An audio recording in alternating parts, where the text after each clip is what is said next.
This scene is one of the most important when it comes to understanding why Victor's dad is clearly not what he says he is. And I personally do not believe that this thing has ever been human at any point. Because what I really want you to focus on in this scene is how Victor's dad was able to pinpoint with completely unbelievable precision exactly what was happening to Jade and why he fell off the ladder. You think at this point I haven't seen enough of you people? Try something new, because this... You okay? Who are you talking to? Nobody. Let me rephrase that. Who did you think you were talking to? What we see happening here is only the tip of the spear when it comes to the insane amount of evidence that Victor's dad is not only intentionally lying about who he really is, but that he's also clearly deceiving the people of his town for what is obviously an evil purpose. Like, I want you to really think about the circumstances of what was really happening to Jade in this moment. Like, when you see someone falling off of a ladder, your first instinct to why that happened would be that they lost their balance for whatever unknown reason that may have caused it. Your first assumption is not going to be that they fell off the ladder because they were having a seemingly supernatural vision of something who only they could see that wasn't actually there that caused them to fall off the ladder. But yet, that is exactly what we see from Victor's dad. Now, the reason why this scene stands out so much to me is that we know for a fact that the boy in white is telepathic because he was speaking to Sarah without opening his mouth. And the boy was able to intercept Elgin in his dreams, just like the kimono demon. And so, what I'm trying to say here is that it would be extremely easy for a being that we already know is telepathic to insert visions into Jade's brain, specifically to cause him to fall off of the ladder. And there's literally a scene that happens in the very next episode after this one that shows this same exact type of manipulation literally happening to Jade specifically. I looked at the notes and I could hear the music. And the music just magically popped into your head. Doesn't that strike you as odd? In this scene right here, we literally see the entity implanting the information about how to play the melody from the bottle tree into Jade's brain, which was the only reason why Jim Matthews refused to allow Jade to play that melody in the middle of the town. Now, when you really think about it, how did we get to this point in the first place? Well, first of all, Victor's dad is the one who tells Jade after the vision that caused him to fall off the ladder that Jade needed to go back into the town because Fatima had gone missing, and so they had created a search party to go look for her. It's very important to understand the order of events because of a very simple fact. It is only directly because of Victor's dad telling Jade to do that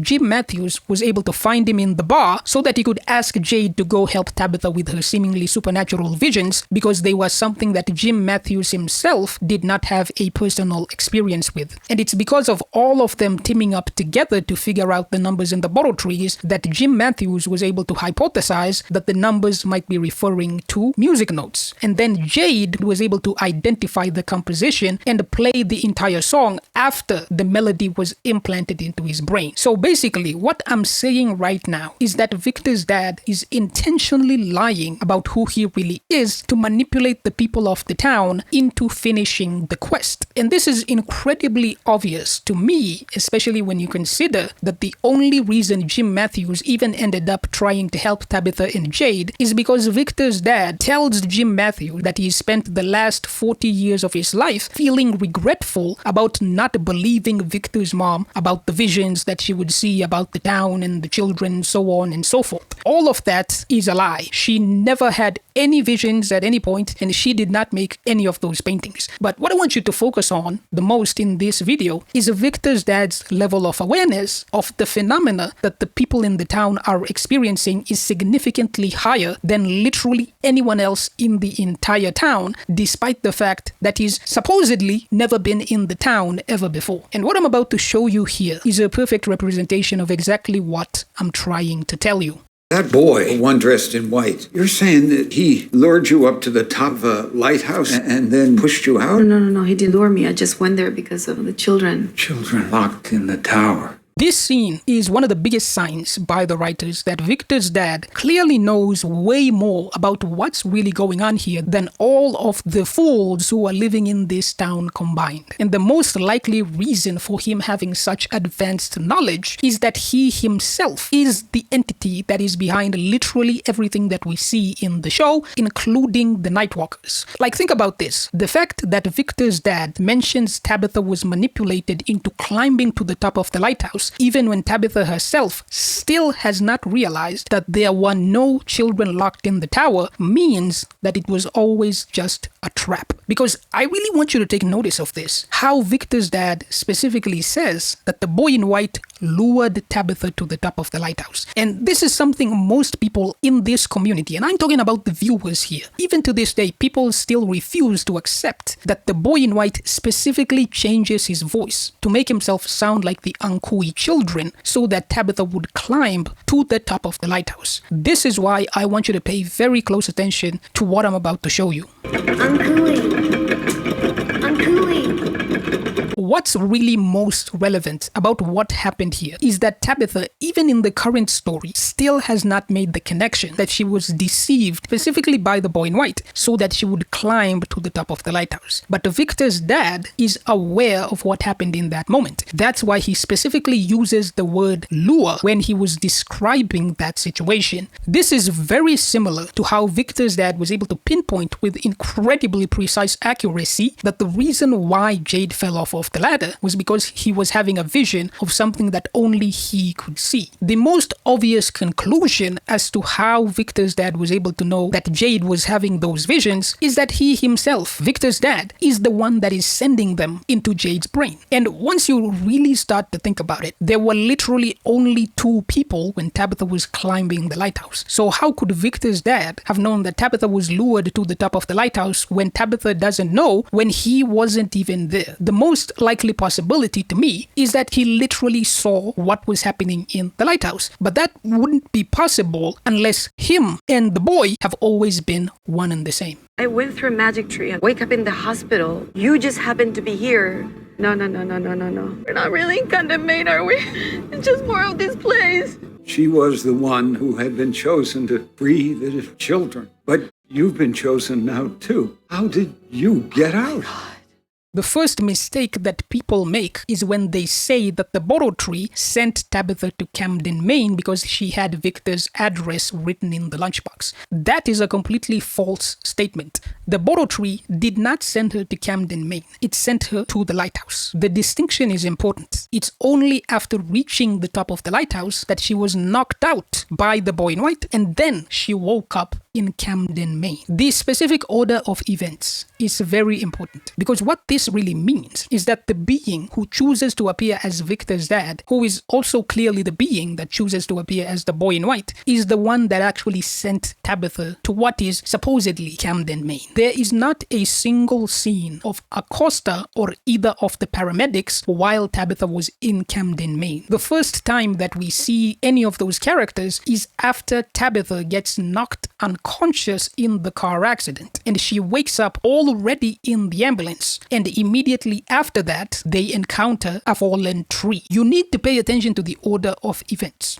because what the writers are really trying to say here is that Acosta and the paramedics were already inside of Fromland the entire time, and the boy, Victor's dad, implanted fake memories into their brain to make them believe that they had been looking for Tabitha this entire time. And how I know this to be true is that we've literally already seen him doing this same exact thing to a person's memories before. No, it wasn't Jasper. It was the boy in white. Everything lied here. I told my mother what the boy in white said. That's why she left us. What I want you to understand here is the level of manipulation by the entity in control of the monsters is significantly worse than anything you could ever imagine. Like, what we see here is that the boy in white intentionally manipulated, edited, and deleted parts of Victor's memories so that he would believe that it was the demonic puppet that was speaking to Christopher instead of what was the actual reality, that it was always the boy in white. Every single moment that Tabitha spent in Camden, Maine, all of that was fake. She never left Fromland, not for a single second. Just like there's obviously no children locked in the tower, more than likely Tabitha was in the tunnels where the Nightwalkers sleep that entire time. And I think that is the most likely explanation, because you can see the birdcage in the tunnels in Victor's dad's basement. All of it was a lie. It was the entity himself putting on a show specifically to give Tabitha the motivation she needed to complete the quest.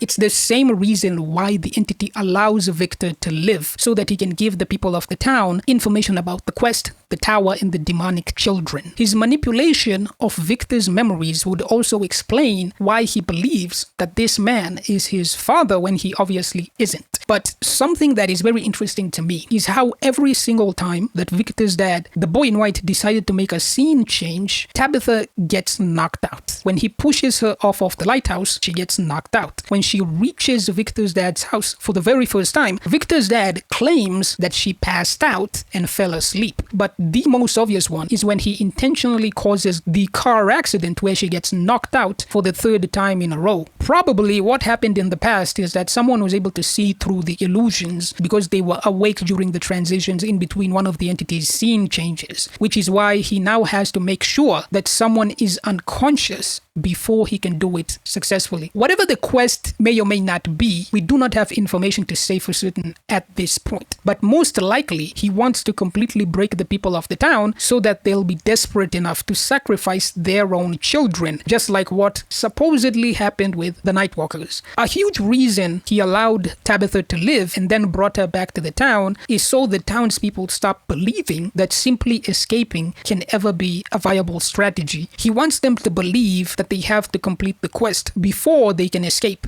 This is a lie. No one is going anywhere. He is never going to allow you or any of these people to leave. And the reason is actually very simple. He is feeding off of their hope/fear. So what that means is nobody is going anywhere. You can save all of the children in the entire world if that's what you want. At the end of the day, no one is going home, at least not until you find his real body, which is obviously buried deep inside of the underground tunnels where the monsters have been sleeping in, and kill him. Until you've done that, no one is going to leave Fromland. No one. But it's obvious to me that Victor's dad is going to be killed off and die before the people in the town can start questioning the holds in his ridiculous stories. It's incredibly apparent that that is and was always the plan when the entity decided to infiltrate the town using Victor's dad. But regardless of all of this, the writers clearly want us to see that Victor's dad, who is also the boy in white, is clearly manipulating the people in this town to serve his own personal agenda. However, I do want to point out that theoretically, it's possible that Victor's dad is actually a real human being whose own memories have been manipulated to make him believe that he is actually Victor's dad.